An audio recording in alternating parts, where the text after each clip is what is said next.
The August sun beat down mercilessly on Riverside Park as I adjusted the umbrella over our picnic table. Datatech Solutions' annual company picnic was in full swing. Volleyball games, barbecue smoke, and the endless buzz of office gossip carried on the humid air.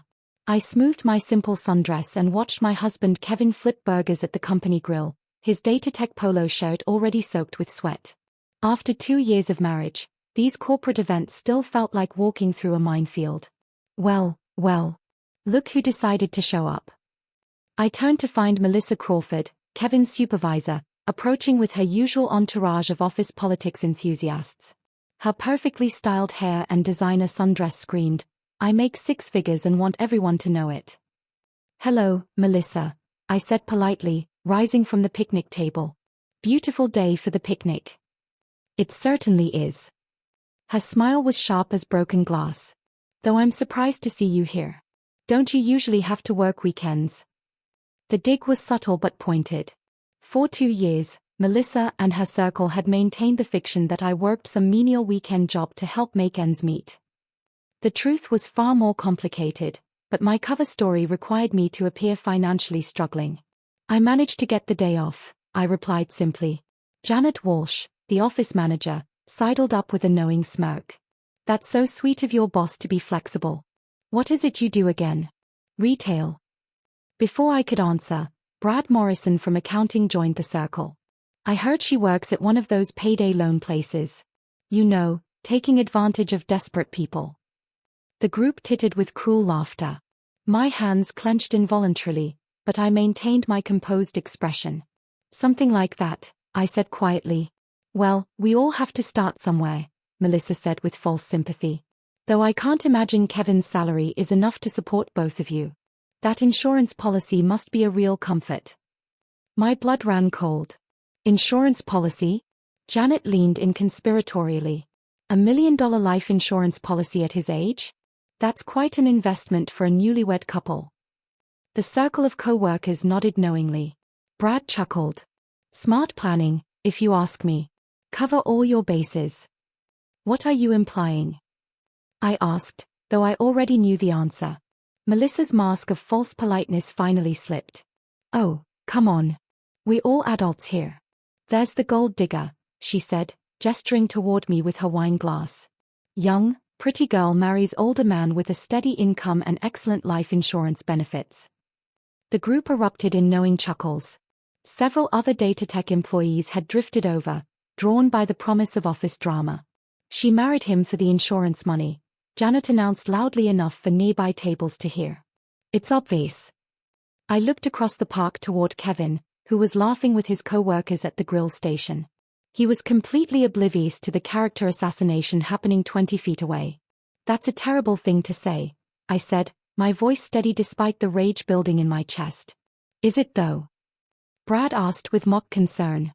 2 years ago, Kevin was a confirmed bachelor. Then suddenly this young woman appears out of nowhere, marries him within 6 months, and immediately starts talking about life insurance policies. "Financial planning is responsible," I replied. "$1 million is more than planning," Melissa shot back. "It's preparation." The crowd around us had grown larger. Word was spreading through the picnic that Kevin Morrison's wife was getting confronted about her gold-digging ways. Tom Bradley from IT joined the circle, beer in hand. "I heard she doesn't even have a real job. Just some part-time thing on weekends." "Convenient," Janet added. "Leaves plenty of time to take care of her husband. Make sure he stays healthy and happy until the policy matures." The implications were getting darker. What had started as cruel gossip about gold digging was now veering into suggestions of something far more sinister. "You people are sick," I said, my composure finally cracking. "Are we?" Melissa stepped closer, emboldened by the crowd's support. "Kevin's been having chest pains lately. Did you know that? He mentioned it in the break room last week." My heart stopped. Kevin hadn't told me about any chest pains. "Stress from work, probably," Brad added with false concern. "Or maybe from having a wife who married him for his life insurance payout." The circle of co-workers laughed again, but this time the sound was uglier, more predatory. "I think someone should warn Kevin," Tom announced. "Let him know what his colleagues really think about his marriage." Maybe we should call the police, Janet suggested with mock seriousness. File a report about suspicious behavior. File a report about what? Came a new voice. Everyone turned to see two people in dark suits approaching our group. The man was tall and serious-looking, with graying temples and the kind of authoritative presence that made people automatically step back. The woman beside him was younger, with sharp eyes that seemed to catalogue every face in the crowd. Who are you? Melissa asked, her voice suddenly uncertain. The man reached into his jacket and pulled out a leather wallet, flipping it open to reveal a gold badge. Special Agent Rodriguez, FBI. This is Special Agent Chen. The picnic noise around us seemed to fade into background static.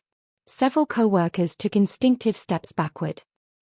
Agent Rodriguez addressed me directly. We need to discuss your undercover work. There's been a development in the investigation. The color drained from every face in the circle. Melissa's wine glass slipped from her numb fingers, shattering on the concrete picnic table. Undercover work. Brad's voice came out as barely a whisper. Agent Chen stepped forward, her eyes scanning the group with professional interest.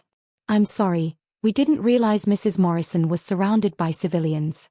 This should be a private conversation. Mrs. Morrison. Janet stammered. But she works at. Special Agent Morrison has been working undercover for 18 months on a federal investigation, Rodriguez said matter-of-factly. Her cover story was quite convincing, apparently.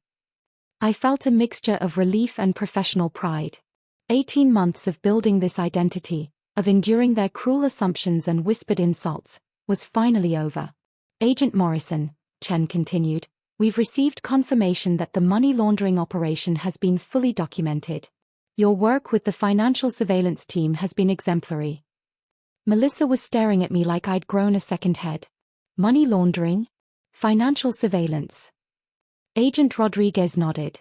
Data Tech Solutions has been under federal investigation for using their payroll system to launder money for several criminal organizations. Agent Morrison's marriage to Kevin Morrison provided perfect cover to monitor the operation from inside. Kevin's involved? Tom asked, his face pale. Kevin Morrison is a cooperating witness, Chen explained. He contacted the FBI 2 years ago when he discovered irregularities in the company's financial systems. Agent Morrison's assignment was to marry him and maintain deep cover while we built our case. The silence was deafening. Around us, the company picnic continued, children laughing, volleyball games, the sizzle of barbecue, but our corner of the park felt frozen in time. The insurance policy, I said, looking directly at Melissa, was part of my cover story. Federal agents need believable financial motivations for their actions. Janet's mouth was opening and closing like a fish out of water. But you work weekends. At the FBI field office, analyzing Data Tech's financial records. I smiled for the first time all afternoon. Turns out forensic accounting pays quite well. About 3 times what Kevin makes, actually. Brad was frantically scrolling through his phone. Melissa, do you think they know about the quarterly adjustments you've been making to the payroll system? Melissa spun toward him, her face flushed with panic. Shut up, Brad. Just shut up. Agent Rodriguez raised an eyebrow. Quarterly adjustments? That's interesting. We'll need to discuss those in detail. This is insane, Melissa said, her voice rising to near hysteria. She's been lying to all of us for 2 years. That's generally how undercover operations work, Chen replied dryly. Though I have to say, your assumptions about gold digging made excellent cover for the investigation. Kevin appeared at my side, having noticed the commotion. Everything okay here, honey? Just wrapping up some work business, I said, leaning into his familiar warmth. Agent Rodriguez, Agent Chen, this is my husband Kevin. Kevin shook hands with both agents, completely comfortable with the situation. The Data Tech employees stood in shocked silence, realizing that Kevin had been part of the deception all along. Kevin Morrison has been invaluable to this investigation, Rodriguez said. His cooperation allowed us to build an airtight case against the money laundering operation. How many people are involved? Kevin asked. Based on Agent Morrison's surveillance and the financial records she's gathered, We're looking at approximately 12 Datatech employees and 6 external associates. Chen consulted her notes. The operation has been moving about $2 million monthly through fake payroll entries and phantom consulting fees. Melissa's face had gone completely white. Around us, several other Datatech employees were quietly slipping away from the group, suddenly finding urgent reasons to leave the picnic early. Agent Rodriguez addressed Melissa directly. "Would like to schedule a time to discuss your role in the payroll irregularities Agent Morrison has documented." "I don't know anything about any irregularities," Melissa said quickly. "Your digital signature appears on 4 to 7 fraudulent payroll adjustments over the past 18 months, I said, pulling out my phone and showing her a spreadsheet. "All documented with screenshots and timestamps." Agent Chen smiled approvingly. Agent Morrison's attention to detail has been exceptional. Every transaction, every conversation, every suspicious email has been catalogued. Tom Bradley started laughing, a sound tinged with hysteria. "This is unreal. Kevin's wife is FBI. His wife is FBI and we've been calling her a gold digger for 2 years." "The irony isn't lost on us," Rodriguez agreed. "Though it did make Agent Morrison's cover more believable. Nothing says harmless housewife like being dismissed by your husband's co-workers." I looked around the circle of stunned faces, the same people who'd spent 2 years whispering about my motives, my intelligence, my worth. "The weekend job you all joked about? I was in federal court, testifying in other financial crimes cases. The desperate behavior you mocked? I was building a case that's going to put several criminals in prison for decades."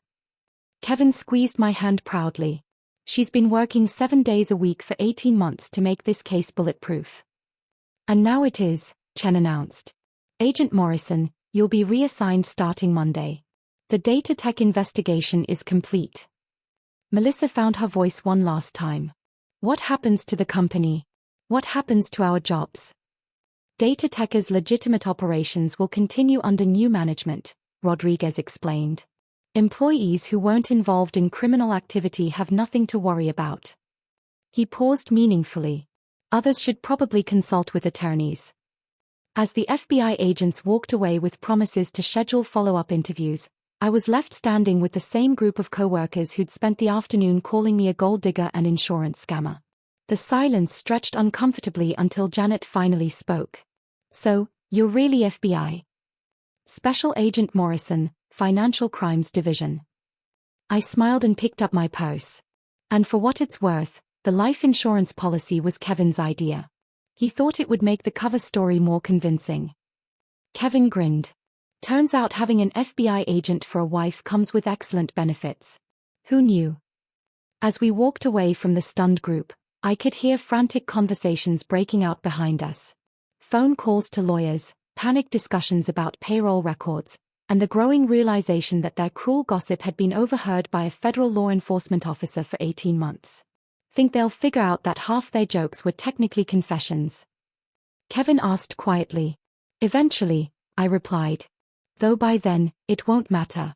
We have everything we need." The company picnic continued around us, but I knew this would be Datatech's last annual gathering. By Monday morning, the FBI would begin making arrests based on the evidence I'd spent 2 years carefully collecting.